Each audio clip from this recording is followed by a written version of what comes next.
Hey guys, quite a few of us seem to be getting confused the difference between tension and thrust. So I thought I'd just do a quick video explaining the difference between the two. So this is basically question 4, and I'm just going to discuss some different kind of scenarios with forces acting in different places and what impact that will have on whether it's tension or thrust. So if I had a particle here, which I said had a weight of or a mass of 0.5 kilograms, and then I'm going to say that that is connected by a rod, that means it's solid rather than a string. Yeah. A rod is different from a string because a rod can accommodate both thrust and tension. If it's a string, then it can't accommodate thrust because thrust is a pushing force and it would just collapse. Right. So say for instance I had this particle, a rod, and this particle on the other end.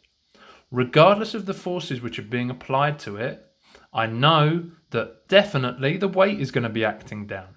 Yeah. So regardless of what other forces are acting, I know that whatever the scenario, whether this involves tension or thrust, I know that if this is a vertical rod, the weight, the mass times gravity is going to act down here. And I know that, let me just put that to one side actually. And I know that the weight is going to act here as well. So 0.75 G. That's always going to be the case. Now let's discuss different scenarios now. Let's say that a force pulls this system up. In the event that something is pulling, when I'm thinking pulling, I'm thinking tension. Pull, tension. Yeah, tension is a pulling force. So let's think about what that would look like. So say I had a force of 10 newtons acting on this, yeah? That's going to pull this one up. So this is doing all of the work up here, isn't it? And in fact, tension will be acting against it. And that tension is pulling it down.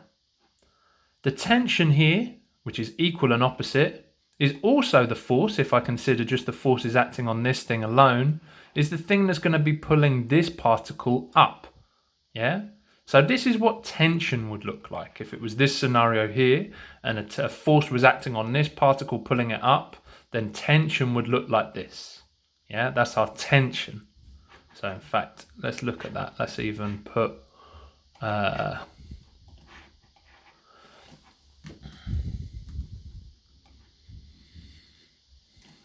this is what it would look like if tension was acting.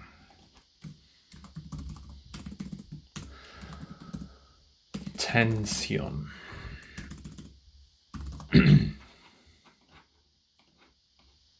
All right, let's look at the exact same scenario, but this time, good, I can do that. Let's apply the force in a different place. Remember what we said, regardless of whether there's a pushing force acting on it or a pulling force acting on it, the weight, if this is vertical, this weight is going to be acting down here. So that's one force I need to consider. And the weight is going to be acting down here. Always going to be the case. Okay, now let's think about something different. This time I'm going to say a force is being applied to this particle and it is pushing it up. Yeah? So imagine that force, sorry, it's a little bit cluttered, my diagram, is 10 newtons, yeah? And that's acting up. So think about if you push something, yeah? If you push a table or whatever, you come into contact, the force is acting against you, isn't it?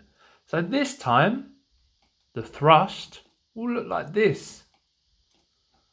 And the thrust, in fact, is the thing that's pushing this particle up here. So thrust, if you look at the two diagrams, thrust is exactly the same as tension, but it's acting in the opposite direction. And in fact, if you got confused with it and you didn't know whether it was tension or thrust, say you labelled it as tension and the arrow's going in that direction, when you worked out the value of the tension, you'd get a negative value. If you get a negative value for tension, that's telling you that you're dealing with thrust that's being pushed here. Now, quite a few students have already emailed me just saying they're getting a bit confused with that. So let's just look at this scenario again and imagine that this wasn't a rod. Imagine this was a piece of string this time. Now, if a force acted on this bit here and pushed that into that, well, I've got a problem, haven't I? Because that string is just going to collapse on itself. Yeah, that's why when you're dealing with thrust, you normally have a rod connecting them. Yeah, so the difference between tension and thrust. Tension is pulling force, thrust is pushing force. Then I'll come on to question 4 in a second, so stay tuned for the next video.